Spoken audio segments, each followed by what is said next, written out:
is presenting that for us this morning. All right. All right, you guys, I'm going over one of my favorite subjects. It's selling. So what we're going to be talking about is ask your way to success, or how to get your customers happily involved. Or if we all want to talk shop talk, closing. Closing is what separates basically the boys to the men, or the girls to the ladies. It's closing. You could have a really good presentation, but if you don't know how to ask for the sale at the end, you're not going to be in business. Okay, so that's why I put here, ask your way to success. Now, if you're not in a sales position, that's okay. Life is selling, okay? You have to sell your kids, because if you're not selling your kids, somebody else is selling them, and then unfortunately, sometimes it's down the wrong path. So it's very important to know these techniques, so you can use these techniques in your personal life as well. All right, so now, what I'm going to be going over today is based on the assumption that you've done a good job in setting up the presentation so that you can make your job of closing at the end easier. So we're going to assume that you did a great job on your presentation, and then you can use these techniques. Here are some of the mindset strategies, sales strategies that you must use. First of all, you got to have a good attitude. Absolutely have to have a good attitude. Because again, we've all heard it, selling is based on emotion, or selling is based on a transference of feelings. 90% of the sale is based on emotion. Just 10% is based on logic. Very, very important to understand that. Second bullet point, you must treat every customer as a buyer. And what I mean by that, you guys all know my background is in the health club business. What happens is, if the original sales rep could not make the sale, I would go in there and help them. Okay, similar to the car business. And you wouldn't believe how many times they walk into my office right in the middle of the tour, and they're already saying, John, are you going to be available because these people aren't going to buy? So automatically, guess what they're expressing to their customer? It's going to be no. So that's what I mean by you must treat every customer as a buyer. More importantly, if your customer or client or prospect does not buy, you have to treat them like a customer. Because how many times have you guys been in a business and you don't buy, and then they treat you horrible after that, right? So it's very important, like in the health, happens a lot, right? They're never going to buy from that, right? So what happens is, even if you're in a traditional first-time closed business, you must treat them like a customer. So for example, over here, I'm going to walk Rick to the door and treat him as if he's joined.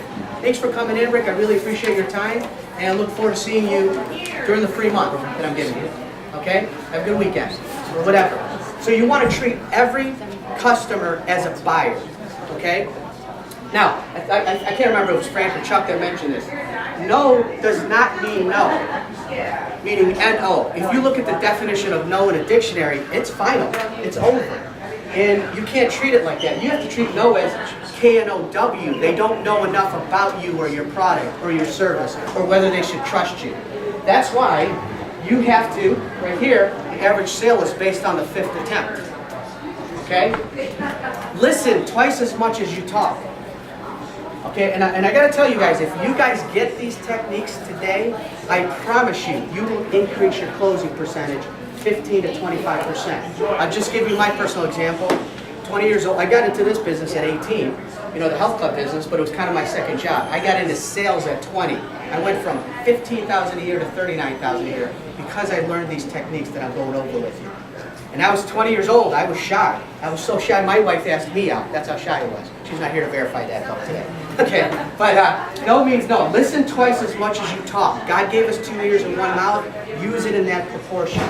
Okay, very, very important. Because if you listen to somebody long enough, they're going to tell you exactly how to close the deal.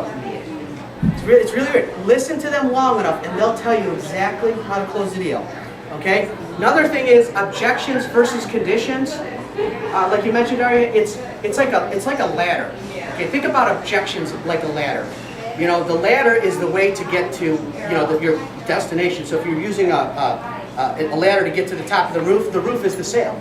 If it's just a stepping stool, if you're vertically challenged like I am, and it's just 2 steps, maybe just 2 objections, okay, to get to the top of the shelves. All right. So it's a way. It's just part of the sales process, right? I promise you, if they're not giving you objections, they're not interested. or they're the 10% that's a referral, and they're joining anyways, or they're buying from you regardless. Very important to understand that, okay? So an objection is good. That means they're interested, because if they're going, yeah, okay, they're not joining. Again, unless it's that 10% that came in to buy your product because you were a referral, or because they already made a decision to buy, you just happen to be the salesperson that was lucky enough to get them, okay? So very, very important. Again, like I mentioned, average sale is based on the 5th attempt. This is very important. Most average salespeople ask 1 or 2 times, that's it. You have to ask 5 or more times. So I always ask this when I'm training salespeople, what's the difference between being pushy and persistent? Anybody? Persistent and pushy. Helen, what's the difference? I think the way it's presented. Okay. Okay. So if it's presented well, you're just being persistent. Right. And if you didn't present it well, it's pushy. And that's really it. You know what my definition is? It's the same. They're both the same. You know what the difference is? Does Jeff like me? Does Helen like me? It's rapport. So if you like me, I can try 10 times and you'll sit there all day with me. I might get you on the 11th time. So it's very important. Another thing is, if you're in a sales process, I want to warn you, if you're in a sales business where it's a long sales cycle, believe me, if it's a year-long sales cycle, a 6-month sales cycle, 3-month sales cycle, you can still close it on the spot. I promise you. If you learn these techniques. Because influence happens in a moment. I'll give you an example. How many times have you been with somebody? They're saying all the right things, and at the end, when you ask for the money, it's gone. It's over. But then there's been really tough customers. You say one thing, and instantly you're getting it. So influence happens in a moment, okay? So 70%, this is a very, very important statistic that people don't understand. 70% of the misses do not buy because they don't understand the offer. Again, I'll repeat that. 70% of the misses do not buy because they don't understand the offer. Here's why. We're only 30% efficient at communication. Here's a picture of 2 people having a conversation, and this could be more than 2 people if you're dealing with a family. But we all go on thought trips. See, I'm hoping all of you guys are listening to me, but the reality is you guys are having some of you guys are having some thought trips. So this is how I get your focus back. So everyone get off their thought trips and focus back on me, because that's what's happening. People are going on thought trips. I'm going on a thought trip. I may be going, okay, this person's not listening. Oh, now maybe I should go on to my next appointment. See? So we're only, as human beings, 30% efficient at communication. So it's very important to understand this.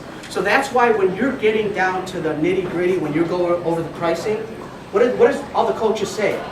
Slow down. Slow the process down. The reason why you got to slow the process down is because, again, 70% of the sales do not buy because they do not understand the answer. But I'll give you a real quick example.